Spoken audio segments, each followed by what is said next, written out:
নমস্কার, welcome to feel gossip. আজকে আমরা রয়েছি মন্দারমণিতে। মন্দারমণিতে একটি ইংলিশ মুভির শুটিং হচ্ছে। ছবিটির নাম হচ্ছে দ্য ফিনিক্স, পায়েল চৌধুরীর ডিরেকশন। এবং এই ছবিতে যিনি অভিনয় করেছেন, যিনি ছবির প্রযোজনা করেছেন এবং যিনি এই ছবির গল্পটি লিখেছেন, জয়দীপ চক্রবর্তী আমাদের সঙ্গে রয়েছেন। তার কাছ থেকে জেনে নেবো যে এতগুলো কাজ তিনি একসাথে একা হাতে সামলেছেন, তার কাজের এই অভিজ্ঞতা। তো প্রথমেই তোমাকে জিজ্ঞেস করবো যে এতগুলো কাজ একসাথে করেছো, মানে প্রডিউস করাতে একটা চাপ থাকেই যে আমি প্রডিউস করব, কতটা দর্শকের কাছে পৌঁছাবে, দর্শকরা কিভাবে নেবে। তার পাশাপাশি স্ক্রিপ্ট লেখা, মানে স্টোরিটা লেখা, অভিনয় করা, মুখ্য চরিত্রে অভিনয় করা, এত কিছু সামলালে কিভাবে? না, গল্প লেখাটা আমার একটা প্যাশন। আমি লাস্ট প্রায় 20 বছর ধরে থিয়েটার করেছি, সিনেমা করছি লাস্ট 3 বছর ধরে। তো গল্পটা লেখাটা আমার আসে, আমার স্টোরি আসে। তো আমরা তো নানা ধরনের সিনেমা করি, তো আমি ভাবলাম যে এমন একটা ছবি করি আমরা যেটার মধ্যে একটা মেসেজ থাকবে। এবং ইংলিশে এটা এই কারণেই করার কারণ আমাদের প্ল্যান হচ্ছে যে যতগুলো আমাদের international film festival, national film ফেস্টিভ্যালে ছবিটাকে বানাবো। একটা তো চাপ থাকি, কারণ আমি নিজে কর্পোরেটে চাকরি করি, ইঞ্জিনিয়ারিং ম্যানেজমেন্টের আমি লোক। কিন্তু ওই খিদে প্যাশন থাকলে যেটা হয় আর কি, গল্প লেখাও হয়। সাবিত্রী প্রোডাকশনস হচ্ছে আমাদের production house, register production house, ওই ব্যানারে এই ছবিটা বানানো।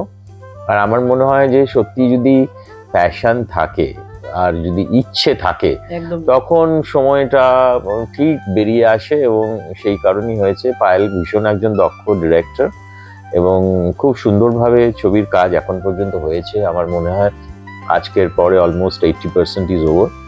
আর আরও 1-2 দিন শ্যুট আছে হয়তো অন্য জায়গাতে, সেটা তৈরি হয়ে যাবে। এবং তারপর আমার মনে হয় দর্শকদের এটা খুব ভালো লাগবে, কারণ একটা নতুন ধরনের মুভি ইংলিশে করা হয়েছে। তো ইন্টারন্যাশনাল যে আমাদের যে অডিয়েন্স, সেটাকে পাবো আমরা। এবং আমি আশা করি, এটা ভীষণই আশা করি যে এটা মানে it will touch the heart of the audience. আচ্ছা, কো অ্যাক্টর হিসেবে ত্রিপর্ণার সাথে কাজ করার এক্সপিরিয়েন্স কেমন, বা কো অ্যাক্টর হিসেবে ত্রিপর্ণা কেমন?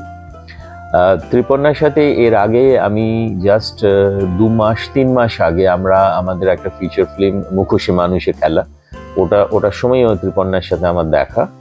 তো ওটাতে ডেফিনেটলি ও একটা অন্য চরিত্রে অভিনয় করেছিল।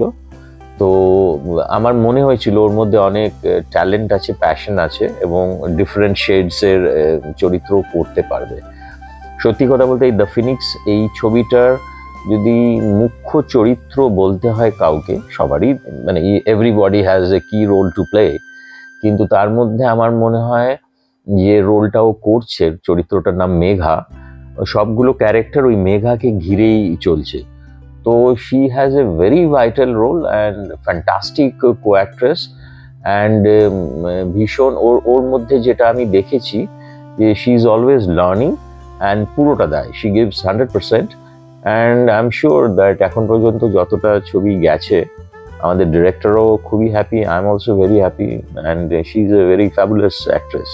আচ্ছা, লাস্ট একটা জিনিস জিজ্ঞাসা করবো যে এই ছবিটা মানে রিলিজ করার কি পরিকল্পনা, কোনো ফেস্টিভ্যালে পাঠানো হবে না ইউটিউবের মাধ্যমে রিলিজ হবে, বা কোনো অ্যাপের মাধ্যমে, বিভিন্ন যেরকম অ্যাপ রয়েছে, কিভাবে রিলিজের প্ল্যান করছো? হ্যাঁ, এটা এখন আমাদের এই ছবিটা হয়ে যাওয়ার পরে মনে হয় আমার মেবি বাই অক্টোবর এন্ড বা নভেম্বরে প্রথমে আমাদের স্ক্রিনিং করব আমরা নন্দনে বা সামওয়্যার এলস, কলকাতাতে। একটা ওয়ার্ল্ড প্রিমিয়ারও করার ইচ্ছা আছে দুবাইতে, আমি নিজে আবুধাবিতে থাকি আর কি।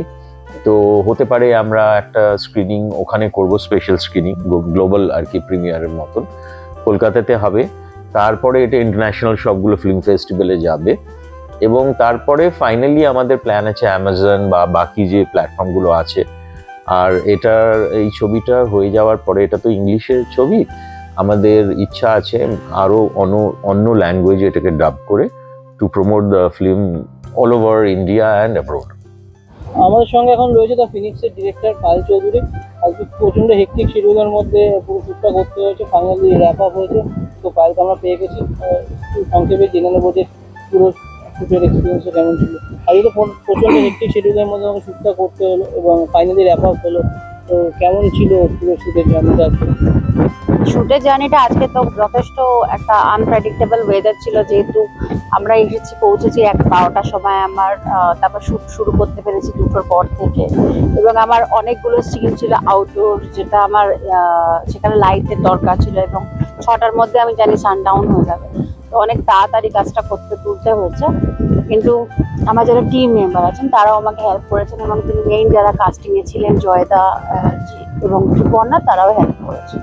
আচ্ছা, জয়দা ত্রিপর্ণার সাথে কাজ করার এক্সপিরিয়েন্স যদি একটু বল। ত্রিপর্ণার সাথে তোমার ফার্স্ট টাইম কাজ করছিলাম, জয়দার সাথে বোধহয় প্রথমবার। দুজনের সাথেই কাজ করার এক্সপিরিয়েন্স খুব ভালো, কারণ দুজনেই ডিরেক্টর, অ্যাক্ট্রেস আর অ্যাক্টর। যেটা ডিরেক্টর চায় সেটা তাদেরকে বললে তারা সেটাই ফলো আপ করার চেষ্টা করে, এবং না বুঝলে সেটা তারা বারবার জিজ্ঞাসা করে। তো আমি যেরকম চেয়েছি সেরকমটা আমি পেয়েছি তাদের থেকে, এবং যথেষ্ট দুজনের ওয়ার্ক মানে ডেডিকেটেড অ্যাক্টর।